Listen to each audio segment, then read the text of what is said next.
Pas du tout.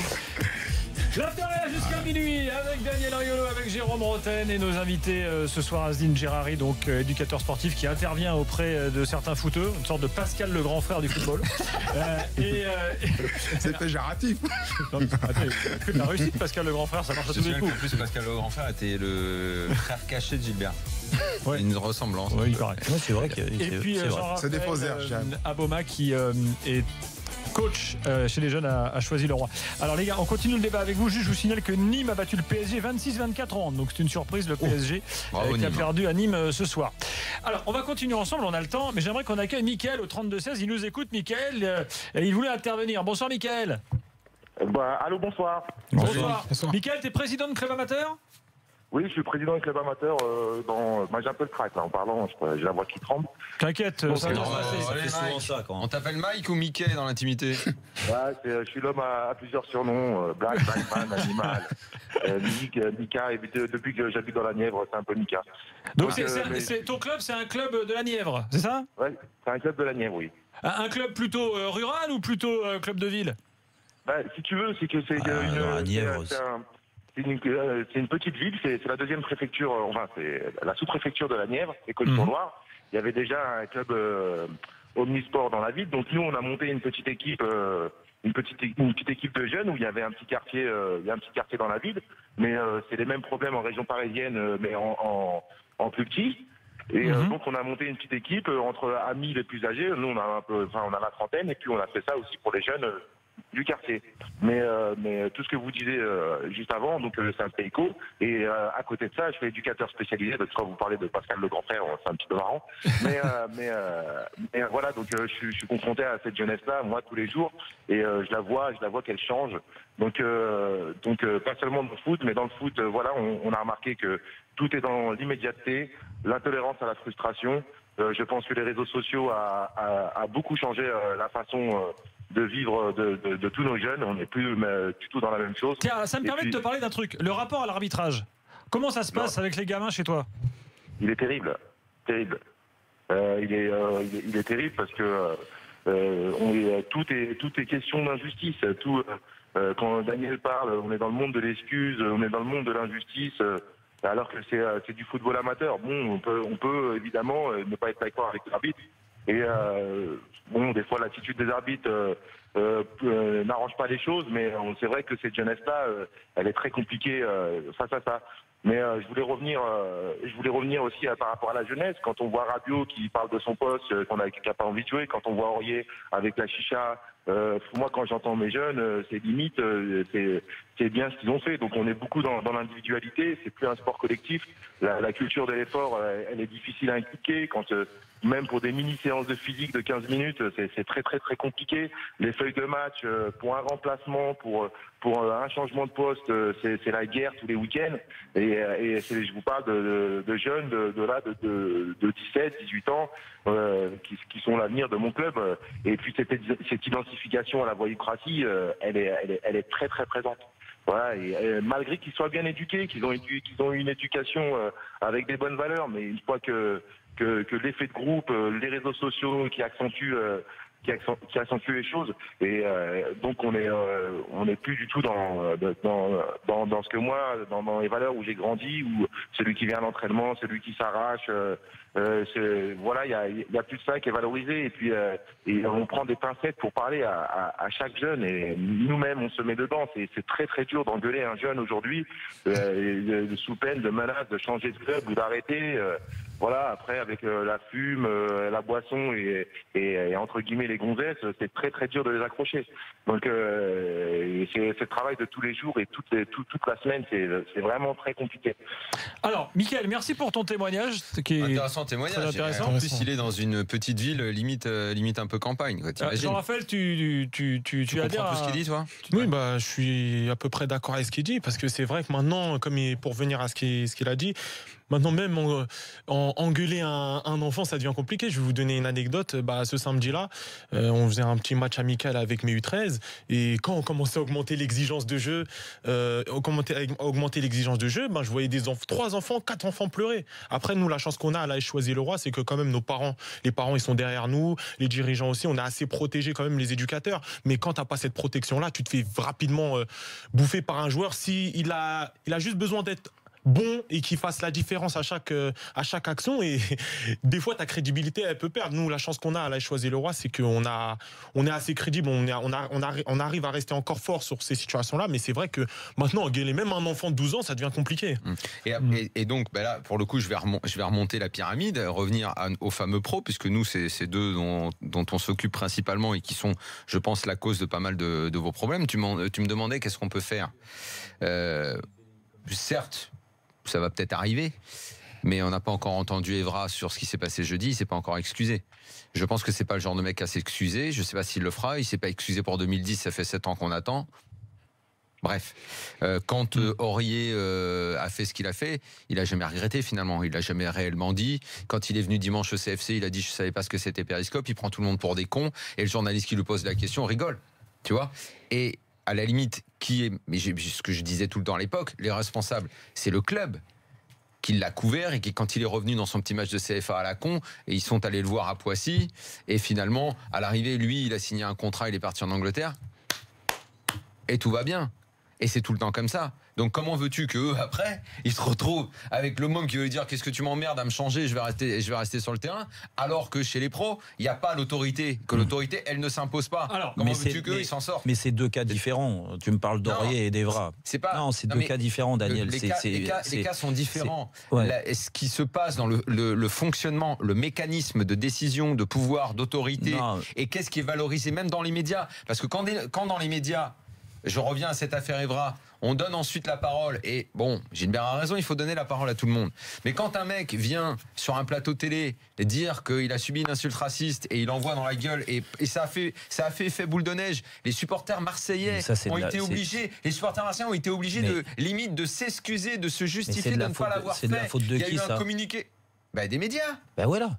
Mais je ne suis pas en train de nous exonérer, Jérôme. Je suis en train de pointer des responsabilités. Arrête de sans arrêt mettre ton bouclier pour défendre. Je mets pas le bouclier. Je suis en train de pointer des responsabilités en général. Donc le mec vient dire ça. Visiblement, il connaît rien au dossier, mais juste il vient avec son opinion politique. Il essaye de faire de la récupération politique. Alors justement, du sujet. Et c'est l'excuse de la victimisation sur le racisme. Alors que les Marseillais ont été obligés de se justifier. Les fanatiques ont été obligés de faire un communiqué. Mais moi, à leur place, je l'aurais même pas fait. Je les ai renvoyés sur Starfoot, les mecs qui ont fait ça. Alors attends, Azim, justement, sur le rôle des médias, parce que nous, tous les soirs, on débat de foot ici, chacun donne son avis, parfois c'est chaud, enfin bon. Est-ce que vous, dans votre contact avec les gamins, Asdine, je te pose la question en premier, est-ce que vous avez l'impression que les médias ont aussi une responsabilité dans le comportement que vous retrouvez dans les gamins dans le sport aujourd'hui? Oui, je vais être honnête, oui, les médias ont une importance sur l'impact négatif de la vision du football, c'est les jeunes. Comme je disais tout à l'heure, pourquoi on passe en boucle ce qu'a fait Evra? Je pense qu'il y avait autre chose qui s'est passé dans le football, d'un beau but ou quelque chose de positif. Et c'est vrai qu'il ne faut pas oublier, les jeunes, ils sont sur l'image. Les émissions de radio, télévisées, ils n'écoutent pas, ils sont sur l'image. Et c'est vrai que l'impact est énorme sur ces jeunes. On est très écoutés par les jeunes, nous, à la radio, dis donc. Oui, mais ce qui est dangereux, les jeunes, ils n'écoutent pas, Gilbert. Ils ne sont pas, ils sont sur l'image. Il y a une paresse intellectuelle qui s'est installée chez les jeunes, ils sont sur l'image. Moi, j'ai une petite anecdote. Je suis à Marseille 3 à l'époque de Bielsa. Il y a but. En plus, Marseille avait gagné 5-0 ou 6-0. Et à chaque fois, mon fils anticipait certaines choses. Oh, regarde, qu'est-ce qu'ils ont fait à la célébration du but. Il avait l'image. Il avait tout de suite, il tournait sur l'écran. Moi, je ne l'avais pas. Je n'ai pas le réflexe de regarder l'écran. Donc les médias ont une responsabilité pour toi dans la façon de traiter l'information. Traiter l'information. Qui donc rejaillit après dans le comportement des gamins. Jean-Raphaël, tu es d'accord avec ça?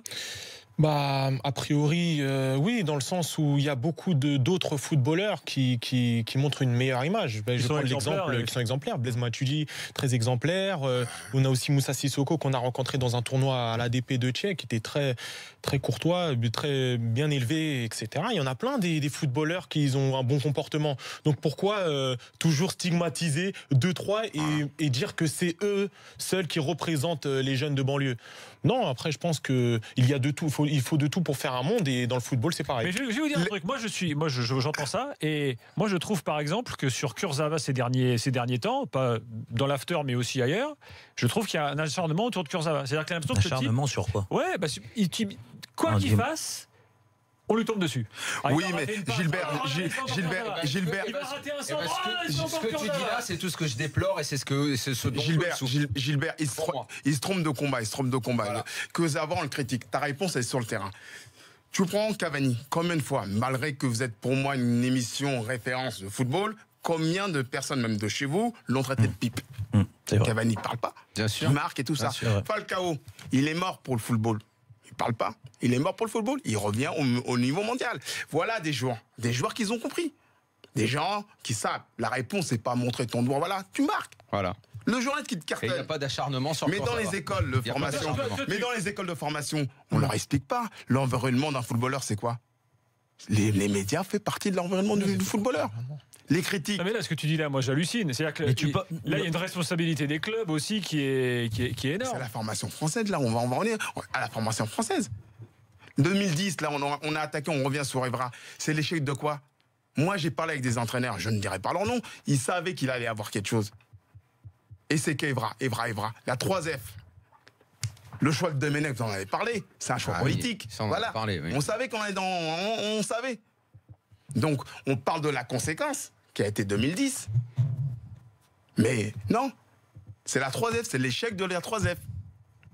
Et là, apparemment, on me dit que soi-disant, que certains clubs de formation, les grands clubs comme Lyon, Monaco, font beaucoup plus attention sur les recrues. On verra bien, on va pouvoir faire des statistiques, pas tout de suite, parce que... mais on prend ce qui me dérange, Kurzawa, même formation que Mbappé. Vous voyez l'écart? Voilà. Tu vois, Gilbert, il n'y a pas d'acharnement. Ce que tu dis, en fait, pour moi, c'est même... Pardonne-moi, mais c'est dangereux, parce que... le mec, écoute, moi je l'ai ressenti comme ça. J'ai l'impression que quoi qu'il fasse, le mec, même respirer, on va lui reprocher. Le mec, il est objectivement nul. On le dit, puisque de la même façon, on dit, et nous quand même, on en parle de Falcao qui est excellent, de Cavani qui est excellent, de Blaise Matuidi qui a un comportement exemplaire, qui est un type formidable, de ces mecs-là, on en parle. Mais l'autre, nous on fait commentaire foot, on dit il est nul. On sait qu'il a un comportement à côté, pas sérieux, qui fait pas ce qu'il faut professionnellement. Le mec peut pas, Gilbert, tu peux pas me reprocher, on peut même me reprocher l'acharnement, le mec il peut pas avoir le beurre et l'argent du beurre. Le mec il est joueur de foot professionnel. Donc il fait partie des gens qui sont extrêmement privilégiés. Il l'a mérité parce que ça veut dire que dans sa formation il a été très bon, qu'il a volé à personne ce qu'il a obtenu. Mais il ne peut pas avoir, qu'avoir que le bon côté de la médaille. Si derrière il a un sale comportement et il n'est pas bon, on est bien obligé de le dire. Il n'y a pas d'acharnement. Je l'ai jamais dédouané des erreurs qu'il a faites. Non, mais il n'y a pas d'acharnement. Quand derrière en plus il a un geste à la con comme ça, t'as envie de lui dire mais tu veux pas regarder plutôt tous ceux. Et là, pour le coup, Jean-Raphaël a raison. Il y en a une tonne qui ont des bons comportements. Mais il n'empêche que c'est vrai que quand même ceux-là ont un peu... Et on a un problème, il faut bien le dire, parce que finalement, si tu regardes dans nos clubs aujourd'hui, le joueur étranger, le joueur français, il y a un problème avec le joueur français. Tout à l'heure, il parlera de Saint-Etienne, Jérôme. Oscar Garcia est aussi en train de se fracasser sur la mentalité des joueurs français. Ah bah tiens, justement. Il y a aussi ce problème-là. Excuse-moi, Gilbert. Il existe, tout le monde le sait. C'est un problème sociétal dans notre éducation. Parce que moi aussi pareil. Moi, ce qui me choque, Gilbert, dans ce que tu dis il y a un acharnement ici. Alors peut-être. Moi, j'ai ressenti. Non, pas que dans l'acteur, mais dans plein de médias. C'est-à-dire que tu vas tomber toujours sur le même mec, sur le même mec, sur le même mec. On est là, on parle avant tout de ce qui des performances. On le disait, des performances performance sur le terrain. Moi c'est ce qui m'intéresse. Alors je sais pas si Daniel aussi, a priori, on en parle souvent, même s'il vient par moment à parler de ce qui se passe en dehors, mais c'est aussi son boulot. J'en parle quand ça a un impact sur ce qu'il y a sur le terrain. C'est pour ça. Moi, je m'intéresse surtout au terrain. Moi, je vois que Kurzawa, il est en train de plonger. Depuis qu'il est arrivé au PSG, c'est pas une progression, c'est une régression. Donc moi, je le constate, je le dis. Ce n'est que mon avis, encore une fois. Je peux me tromper, j'ai pas la science infuse. Maintenant, moi, je veux même pas le mettre en faute sur le geste qu'il fait. Parce il a le droit de le faire. Il peut le faire. Et c'est pas le premier joueur qui l'a fait. Il y en a plein qui le font. Le problème, c'est vrai, ça découle des performances très très moyennes de la part de Kurzawa, ce geste-là. Donc on fait un amalgame de tout. Maintenant, ça fait pas de lui, sur ce geste-là, un mauvais garçon. Moi, c'est plus l'attitude générale. L'attitude qu'il a quand il sort du stade, quand il rencontre des gens, parce que voilà, Paris, c'est grand, mais c'est aussi petit. On connaît plein de monde de gens en commun. Et quand tu vois l'attitude qu'il peut avoir même en dehors, là, il est déconnecté. Il a vrillé. On le sait, tout le monde le sait. Oublions le cas Kurzawa.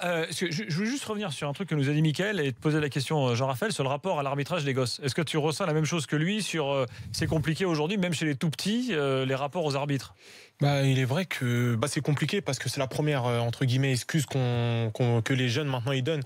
C'est dire c'est l'arbitrage, il a oublié un hors-jeu, une faute. Donc nous, ce qu'on fait la plupart du temps avec les U12 et les U13, c'est qu'on procède sur l'auto-arbitrage. C'est-à-dire que on sort l'arbitre du terrain, comme ça on laisse place au jeu, et c'est les deux entraîneurs qui arbitrent Ça se passe bien, ça?